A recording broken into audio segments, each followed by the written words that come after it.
There was a time when baseball believed it had found the future. A player so powerful, so confident, and so physically overwhelming that he did not merely play the game. He seemed to tower over it. Pitchers feared him. Outfielders respected him. Fans packed stadiums just to watch him throw a baseball from right field like it had been fired from a cannon. Then somehow, over the years, that memory began to disappear. By the late 1970s, Dave Parker was one of the biggest stars in America. Not just in baseball, in sports. He won an MVP, batting titles, Gold Gloves, and carried himself with a swagger baseball had rarely seen before.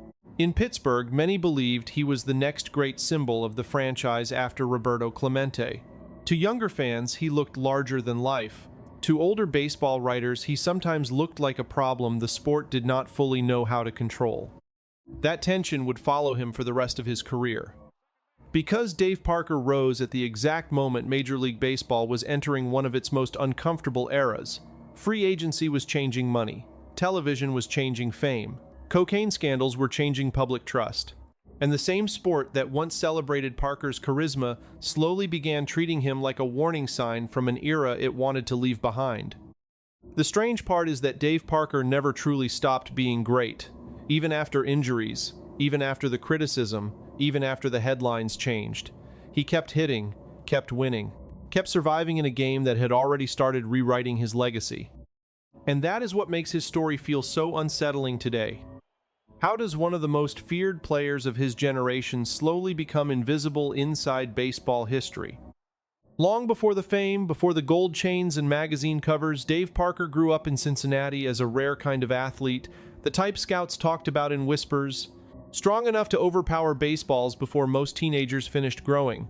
Fast enough to cover enormous ground in the outfield. Confident enough to make older men uncomfortable before he had even reached the major leagues. When the Pittsburgh Pirates signed him in the early 1970s, baseball was already changing underneath itself. Free agency was beginning to reshape power. Television money was creating larger stars. Black athletes were becoming more visible and outspoken across American sports. But Major League Baseball still carried an old-school culture built around quiet obedience. The game loved talent. It was less comfortable with personality. That mattered because Dave Parker had both. Pittsburgh was also carrying a different kind of pressure at the time. The city was still living with the emotional shadow of Roberto Clemente's death. Clemente had become more than a baseball player. He represented dignity, leadership, sacrifice. Replacing a figure like that was impossible, but the Pirates desperately needed another superstar capable of carrying the franchise into a new era. Dave Parker looked like the answer almost immediately. Teammates noticed the arm first. Opponents noticed it too. Runners stopped taking extra bases when he touched the ball in right field. Coaches began speaking about him differently from other young players. Not just talented, dangerous. There was an intimidation factor to Parker even before he became a household name. He played with visible confidence in a sport that still preferred stars to act humble in public. And that confidence drew reactions. Fans loved him because he looked fearless. But parts of the baseball establishment viewed him differently. To some older writers and executives, Parker represented a version of baseball they did not fully trust yet. A loud black superstar wearing jewelry, talking confidently, and embracing attention did not fit the image many traditional baseball people still wanted to protect during the 1970s. Today, modern baseball markets swagger as entertainment. Bat flips become commercials. Personality becomes branding. But Dave Parker entered the league decades too early for that world. At the time, confidence could quickly become criticism depending on who was watching. Still, none of it slowed him down. By the middle of the decade, Parker was no longer viewed as a promising prospect. He was becoming the face of a franchise, the centerpiece of a city, and one of the most physically overwhelming players anywhere in professional sports. Before baseball forgot Dave Parker, it first made sure everyone noticed him. By the late 1970s, there were many great players in baseball, but very few felt larger than the sport itself, the way Dave Parker did. He was not simply productive, he was overwhelming. Pitchers struggled to find weaknesses against him because there were not many. Parker could hit for average, hit for power, and punish mistakes to every part of the field. Defensively, he turned right field into a threat zone. Base runners hesitated the moment the ball reached his glove. Coaches openly warned players not to challenge his arm unless absolutely necessary. Then came the throws that became legend. The most famous arrived during the 1979 All-Star Game in Seattle.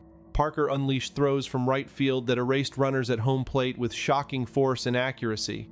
Even decades later, older fans still remember the sound of the crowd reacting before the ball even reached the catcher's glove. It felt unnatural, more like a quarterback throwing a football than an outfielder making a routine baseball play.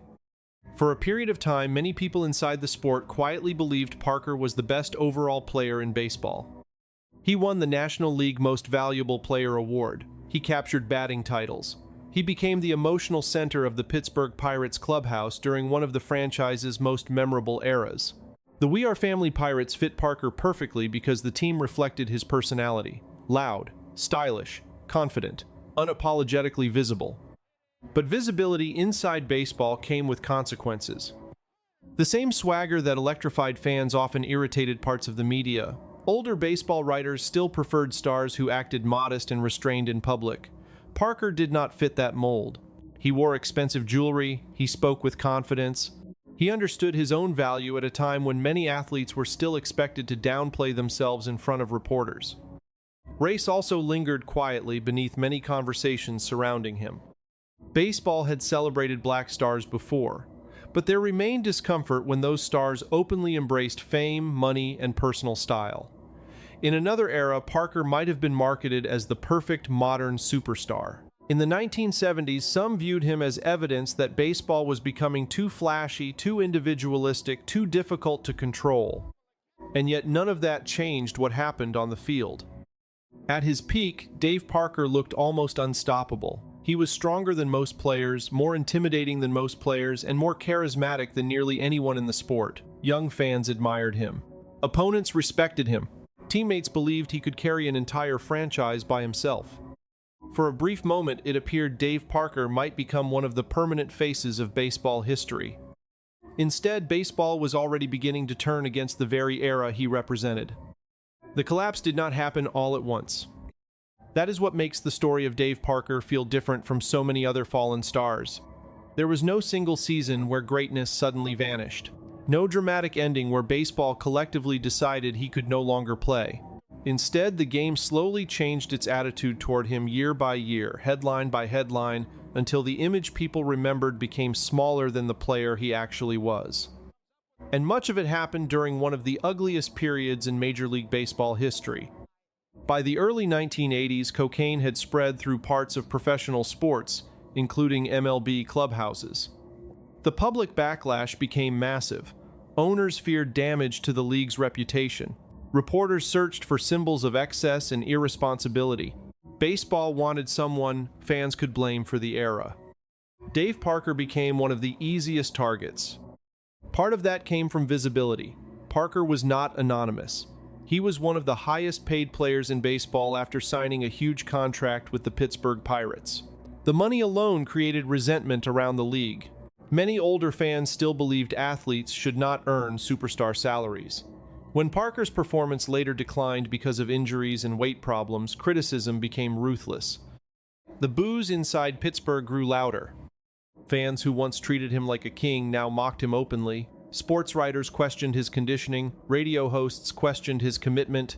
The same swagger that once made him magnetic now became evidence, at least in the eyes of critics, that he represented everything wrong with modern baseball culture. But the reality was more complicated. Parker's body was already beginning to betray him. Knee injuries damaged his mobility. Nagging physical problems limited the explosive athleticism that had once terrified opponents. Yet even during those years, he continued producing offensively at a level many players could never reach. The problem was that the public conversation around him had shifted permanently. Baseball no longer discussed him as a generational talent. It discussed him as a cautionary tale. And once an athlete becomes a symbol, facts often stop mattering. The league itself also wanted distance from the era. The cocaine scandals embarrassed Major League Baseball nationally. Executives and media figures slowly began cleaning up the sport's image during the decade.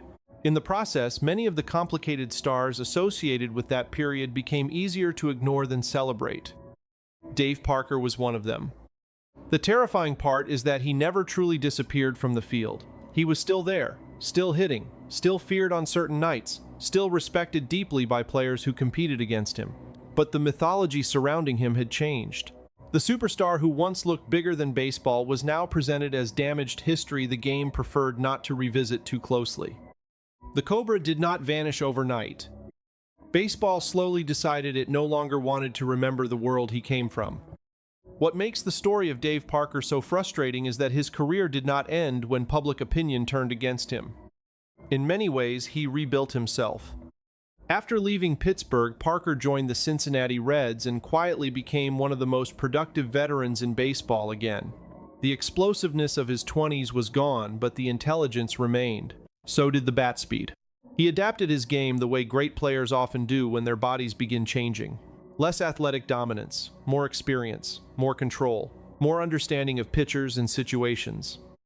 And yet almost nobody talked about him the same way anymore. During the mid-1980s, Parker continued piling up numbers that should have strengthened his historical reputation. He drove in runs consistently. He made all-star teams again. Younger teammates respected him because they knew the version of Parker shown on television no longer matched the player they saw every day inside the clubhouse. The perception, however, had already hardened. To much of the baseball media, Parker remained connected to the darkest headlines of the previous era. The image stuck. It became easier to reduce him into a symbol of baseball excess than to acknowledge how valuable he still was on the field. Even as he continued producing at a high level, the game had emotionally moved on from treating him like one of its defining stars. That separation became even clearer later in his career with the Oakland Athletics. Parker played an important leadership role on powerful Oakland teams that reached the World Series. Younger stars grabbed most of the headlines, but veteran players inside baseball understood what Parker still brought into a clubhouse. Experience, presence, intimidation, calm under pressure.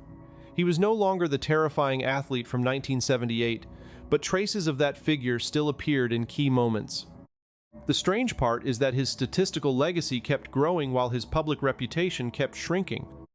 By modern standards, Parker's career looks far stronger than many people remember. Advanced analytics later painted a clearer picture of how complete his prime years actually were. Older opponents repeatedly described him as one of the most feared players of the era. Many Hall of Fame pitchers openly admitted they hated facing him at his best. But memory in sports is not built only on numbers. It is built on narratives. And baseball had already chosen Dave Parker's narrative years earlier. Instead of preserving him as one of the defining superstars of the late 1970s, the sport gradually reframed him as a cautionary figure from a troubled decade. His highlights survived, his reputation did not. Even while Dave Parker rebuilt, his career history had already started locking the door behind him. Baseball does not remember everyone equally. Some players remain permanent parts of the sport's mythology no matter how much time passes. Their highlights replay endlessly. Their names appear in documentaries, commercials, and Hall of Fame conversations every season. Others slowly drift into the background even when their accomplishments once stood beside the biggest stars in the game. Dave Parker became one of those players. The strange part is that many people inside baseball never forgot how terrifying he actually was. Older pitchers still spoke carefully when describing him. Former teammates described him as one of the strongest and most gifted athletes they had ever seen. Outfielders who grew up during his prime remembered the arm before they remembered anything else. For players who experienced that era directly, Parker's greatness was never really debated. But younger generations inherited a different version of his story.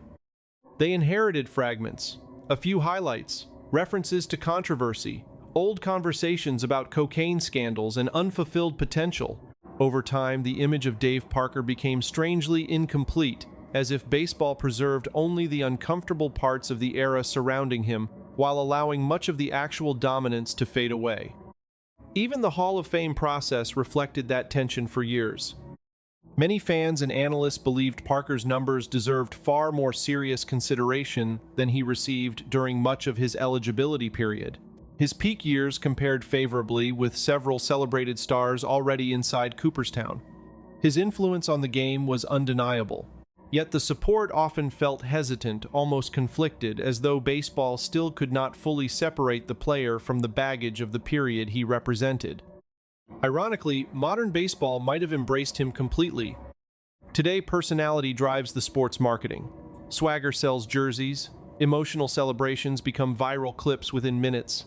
Confident stars are treated as the future of the game instead of threats to its traditions. In many ways, Dave Parker arrived decades too early. The same qualities that once created backlash would likely make him one of baseball's biggest media stars in the current era. But history rarely corrects itself perfectly. Parker became trapped between versions of baseball, too expressive for the conservative culture of the 1970s, too connected to scandal for the nostalgic storytelling that followed afterward. By the time modern fans became more willing to celebrate charisma and individuality, much of his legacy had already slipped out of the spotlight. And that may be the hardest part of all. Baseball benefited enormously from Dave Parker when he was young, powerful, controversial, and impossible to ignore. Then, little by little, the sport distanced itself from the very world that helped create him. In the end, the game did not completely erase Dave Parker. It simply stopped talking about him loudly enough for younger generations to understand what he once meant. There are still old baseball fans who remember what it felt like when Dave Parker walked onto the field. They remember the size, the confidence, the way entire stadiums reacted when a runner tested his arm from right field. They remember a player who once looked capable of becoming one of the permanent faces of Major League Baseball. For a few years during the late 1970s, Dave Parker was not simply another star.